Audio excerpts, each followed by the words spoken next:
ಕೇಂದ್ರ ಸರ್ಕಾರ ಪ್ರತಿ ವರ್ಷ ಕೂಡ ಕ್ಲೀನ್ ಸಿಟಿ ಅಭಿಯಾನದ ಪಟ್ಟಿಯನ್ನು ಬಿಡುಗಡೆ ಮಾಡುತ್ತೆ. ಆದರೆ ಇದುವರೆಗೂ ಕೂಡ BBMP ಆಗಿರ್ಬೋದು ಇಲ್ಲ GB ಆಗಿರ್ಬೋದು ಬೆಂಗಳೂರಿಗೆ ಕ್ಲೀನ್ ಸಿಟಿ ಅಭಿಯಾನದಲ್ಲಿ ಟಾಪ್ 10ನಲ್ಲಿ ಇದುವರೆಗೂ ಕೂಡ ಕಾಣಿಸ್ಕೊಳ್ಳೋಕ್ಕೆ ಸಾಧ್ಯವಾಗಿಲ್ಲ. ಒಂದೇ ಒಂದು ಬಾರಿ ಟಾಪ್ 1ನಲ್ಲಿ ಮೈಸೂರು ಬಂದಿತ್ತು. ಇಡೀ ಏನು ನಮ್ಮ ದೇಶದಲ್ಲಿರುವಂಥ ಎಲ್ಲ ನಗರ ಪಾಲಿಕೆಗಳಲ್ಲೂ ಕೂಡ.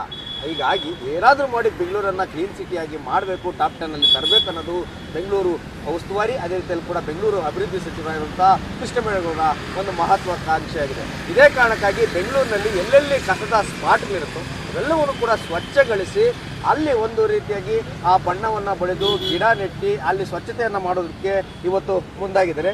ಪ್ರಮುಖವಾಗಿ ಏನು ಬ್ಯಾಟರಾಯನಪುರ ವಿಧಾನಸಭಾ ಕ್ಷೇತ್ರ, ಅದೇ ರೀತಿಯಲ್ಲೂ ಕೂಡ ತಣಿಸಂದ್ರ ವಾರ್ಡ್, ಇಲ್ಲಿ ಬಹುತೇಕವಾಗಿ ಅಲ್ಪಸಂಖ್ಯಾತರು, ಕ್ರೈಸ್ತರು, ಬಡವರ್ಗದವರು ವಾಸಿಸುವಂಥ ಜಾಗ. ಇಲ್ಲಿ ಬಹುತೇಕವಾಗಿ ಸಾಮಾನ್ಯವಾಗಿ ಎಲ್ಲ ಕಡೆ ಕೂಡ ಎಲ್ಲದರಲ್ಲಿ ಕಸವನ್ನು ಹಾಕೋದು, ಯಾಕಂದರೆ ಅವೈಜ್ಞಾನಿಕ ಪದ್ಧತಿ ಅತಿ ಹೆಚ್ಚಾಗಿರುತ್ತೆ. ಆದರೆ ಇಂಥವ್ರನ್ನು ಕೂಡ ಮನವರಿಕೆಯನ್ನು ಮಾಡಿ ಎಲ್ಲೆಲ್ಲಿ ಕಸವನ್ನು ಬ್ಲ್ಯಾಕ್ ಸ್ಪಾಟ್ಗಳಾಗಿ ಪ್ರತಿನಿತ್ಯ ಎಲ್ಲೆಂದರಲ್ಲಿ ಕಸವನ್ನು ಎಸೆದು ಹೋಗ್ತಾಯಿದ್ರು ಅಂಥ ಜಾಗಗಳನ್ನು ಗುರುತಿಸಿ ನಿರಂತರವಾಗಿ ಕ್ಲೀನ್ ಮಾಡಿ ಬಣ್ಣ ಹಚ್ಚಿ ರಂಗೋಲಿ ಹಾಕಿ ಒಂದು ಸುಂದರವಾದಂಥ ಗಿಡಗಳನ್ನು ಪ್ಲಾಂಟೇಶನ್ ಮಾಡಿ ಅದಕ್ಕೆ ಸ್ವಚ್ಛತೆಯನ್ನು ಕೊಡೋದಕ್ಕೆ ಇವತ್ತು GB ಮುಂದಾಗಿದ್ದಾರೆ. ಇನ್ನೂ ಒಂದಷ್ಟು ಜನ ಸ್ವಯಂ ಪ್ರೇರಿತರಾಗಿ ಒಂದಷ್ಟು ಜನ ವಾಲಂಟಿಯರ್ಸ್ ಬಂದು ಏನು ಕಸವನ್ನು ಬ್ಲ್ಯಾಕ್ ಸ್ಪಾಟ್ಗಳಾಗಿ ಸುರಿತಾ ಇದ್ರು ಅಂಥ ಜಾಗಕ್ಕೆ ಬಣ್ಣ ಬಳಿಯುವಂಥ ಕೆಲಸವನ್ನು ಮಾಡ್ತಿದ್ದಾರೆ. ಆ ಒಂದು ಮೆರುಗಿಗೆ ಒಂದಷ್ಟು ಜನ ಏನು ಸ್ವಯಂ ಪ್ರೇರಿತರಾಗಿ ಬಂದಿದ್ದಾರೆ ಅವರನ್ನು ಕೂಡ ಮಾತಾಡ್ಸೋಣ. ಈ ಒಂದು ಸ್ವಚ್ಛತೆ ಅಭಿಯಾನಕ್ಕೆ ಅವರು ಏನು ಅನಿಸುತ್ತೆ ಅಂತ. Madam, good morning. ನಿಮ್ಮ ಹೆಸರು? ನೀಲಾ. ಏನು ಅನಿಸ್ತಿದೆ ಮೇಡಮ್ ಈಗ ಕ್ಲೀನ್ ಮಾಡ್ತಾ ಇರೋದಕ್ಕೆ? ಈಗ ಪೇಂಟ್ ಹೊಡಿತಿದ್ರಾ, ಇದೆಲ್ಲ ಬ್ಲ್ಯಾಕ್ ಸ್ಪಾಟ್ ಆಗಿತ್ತು, ಗಾರ್ಬೇಜ್ ಇತ್ತು, ಈಗೆಲ್ಲ ಕ್ಲೀನ್ ಆಗಿದೆ, ಏನು ಅನಿಸುತ್ತೆ? I'm very happy it is. This has been like this for many months, and I think very glad that we're getting a chance to clean our city. Okay, ಅಂದರೆ ನಮಗೂ ಕೂಡ ಖುಷಿ ಆಗ್ತಿದೆ. ಇಲ್ಲಿ ಏನು ಬ್ಲ್ಯಾಕ್ ಸ್ಪಾಟ್ ಆಗಿತ್ತು, ಕಸ ಇತ್ತು, ಕಸ ಮುಕ್ತವನ್ನು ಮಾಡ್ತಿದ್ದೀವಿ. ನಮ್ಮ ಬೆಂಗಳೂರು ನಮ್ಮ ಹೆಮ್ಮೆ. ಅದೇ ರೀತಿಯಲ್ಲಿ ಕೂಡ ಎಲ್ಲರೂ ಕೂಡ ಸ್ವಚ್ಛತೆಗೆ ಆದ್ಯತೆಯನ್ನು ಕೊಡಿ.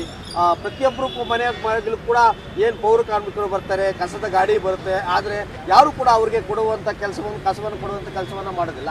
ಆದರೆ ಬೇಕಾಬಿಟ್ಟಿಯಾಗಿ ಎಲ್ಲಂದ್ರೆ ಅಲ್ಲಿ ಬಂದು ಕಸವನ್ನು ಎಸ್ತಾರೆ. ಮಾರ್ಷಲ್ ಕೂಡ ಹೋಗಿ ಆಗಾಗ ದಂಡವನ್ನು ಕೂಡ ಹಾಕ್ತಾ ಇದ್ದಾರೆ. ಆದರೆ ಎಷ್ಟೇ ದಂಡ ಹಾಕಿದ್ರು, ಎಷ್ಟೇ ಅವೇರ್ನೆಸ್ ಮಾಡಿದ್ರು ಕೂಡ ಕ್ಲೀನ್ ಸಿಟಿ ಅನ್ನೋದು ಬರ್ತಾನೆ ಇಲ್ಲ.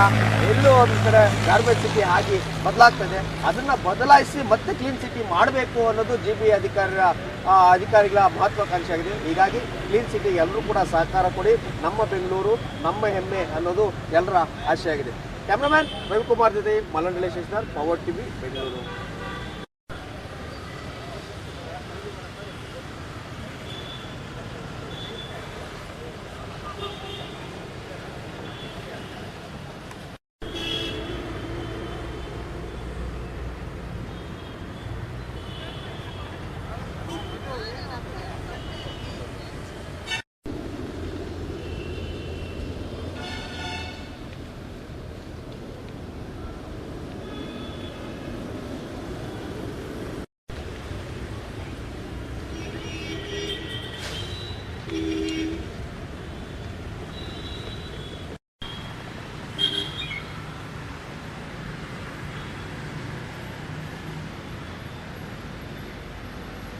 ನೋಡು, ಹಾಂ, ಬಾಕ್ಸ್ ಇದೆಯಾ? ಇದೆ.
ಬನ್ನಿ